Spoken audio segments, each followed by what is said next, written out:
The First Starwalker, the inspiring story of Yuri Gagarin, the first man in space. You know, sometimes great people come from the most unexpected places. That's exactly how it was with Yuri Gagarin. He wasn't born in a big city or into a rich family. He came from a small village in Russia called Klashino. Just a quiet place with fields, farms, and simple people. Yuri was born on March 9, 1934. Life wasn't easy back then. In fact, his childhood was full of hardship. His parents were normal and hard-working people. His dad was a carpenter and his mom worked on a dairy farm. They didn't have much, but they made the best of what they had. Then came World War II, and everything changed. When Yuri was just a kid, the war reached his village. German soldiers took over their home, and the family had to live in a small hut. It was rough. Food was scarce, danger was all around, but somehow, they survived. Even with all that, Yuri was always curious. He loved learning and had this spark in his eyes.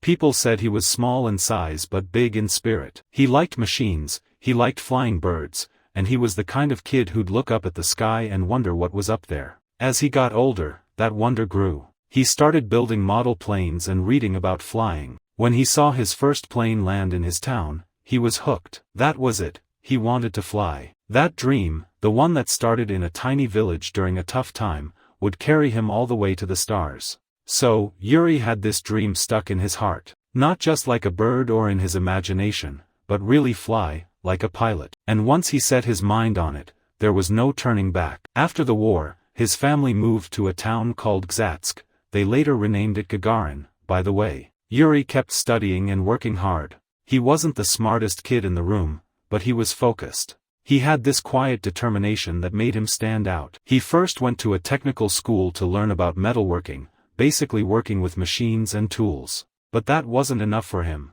He wanted the real deal. So, he applied to a flying school, and he got in. When Yuri got into flight school, he was like a kid in a candy store. He loved everything about flying, the sound of the engines, the feel of the plane lifting off the ground, even the tough training. And even though he was shorter than most pilots, just about 5 feet 2 inches, he never let that stop him. In fact, his small size later became an advantage when they were picking people for space missions. Yuri eventually became a fighter pilot in the Soviet Air Force. He flew MiG jets and trained hard. He was disciplined, skilled, and always calm under pressure. The kind of guy you could trust in a tight spot. And something even bigger was waiting for him. Around this time, the space race between the Soviet Union and the United States was heating up. Both countries wanted to be the first to send a human into space. It wasn't just about science, it was about pride, power, and showing the world who was ahead. The Soviet Union started looking for someone special, someone who could handle going into space. Not just physically, but mentally too. It wasn't like flying a plane. Space was a whole new world. Dangerous. Unknown. There was no guarantee you'd even make it back. They picked a group of young pilots to start training. Yuri Gagarin was one of them. Training was not easy. The pilots were pushed to their limits.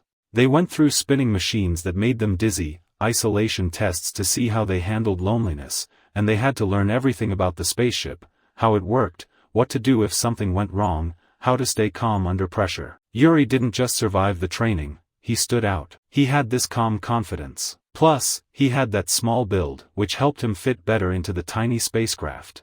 So, out of over 200 candidates, Yuri was chosen. The mission was called Vostok 1, and the date was set, April 12, 1961. It was a day that would change history. On that morning, Yuri Gagarin, a young pilot from a small Russian village, did something no human had ever done before. He went into space. That's right, he became the first person in history to leave Earth and orbit the planet. Think about that for a second. Out of all the people who had ever lived, he was the first to see Earth from space.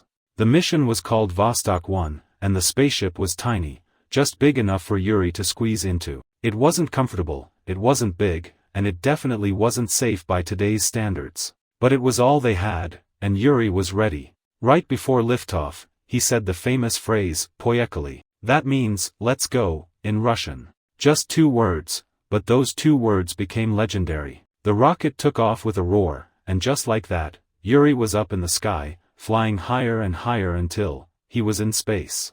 For about 108 minutes, he orbited the Earth. He looked down and saw something no human had ever seen before, our planet from above. Not maps. Not pictures. The real thing. Blue oceans, white clouds, and the curve of the Earth all floating in the blackness of space. It must have been beautiful and terrifying all at once. But Yuri wasn't just flying. He was testing everything. Could a human survive space travel? Would the body work the same in zero gravity? Could a person stay calm and think clearly out there? Yuri was the answer to all of that. He showed the world that yes, it could be done. When he came back down and landed safely, people were stunned. He had made the impossible possible. All over the world, people were talking about it. Streets were named after him.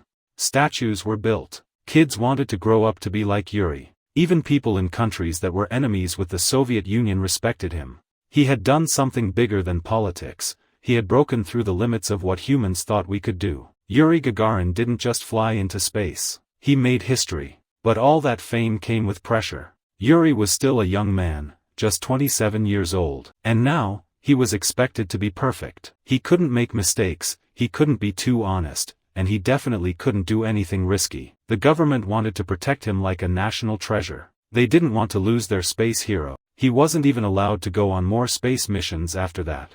The one thing he loved most, flying, he wasn't allowed to do much anymore. They said it was too dangerous. So instead, he worked on training new cosmonauts, helped with the space program, and continued to be the face of Soviet space success.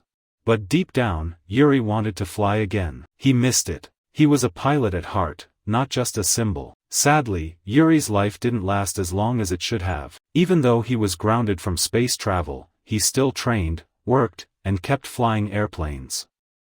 He loved the sky too much to stay away from it completely. On March 27, 1968, just a few years after his historic flight, Yuri was flying a regular training mission when something went wrong. The plane crashed. He and his flight instructor both died.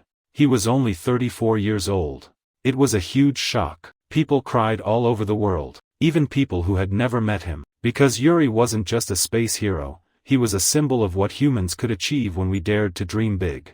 But here's the beautiful thing, his legacy didn't end that day. Every time we talk about space, we remember Yuri. His flight showed us that the impossible is possible. That a boy from a tiny village could touch the sky, and beyond. Today, his name is everywhere. Schools, streets, even craters on the moon are named after him. April 12th is celebrated around the world as Yuri's Night, a global celebration of space and the spirit of exploration. Yuri Gagarin may have only spent a short time in space, but he opened the door for everyone who came after him. Thank you for watching. Kindly subscribe to this channel for more historical events.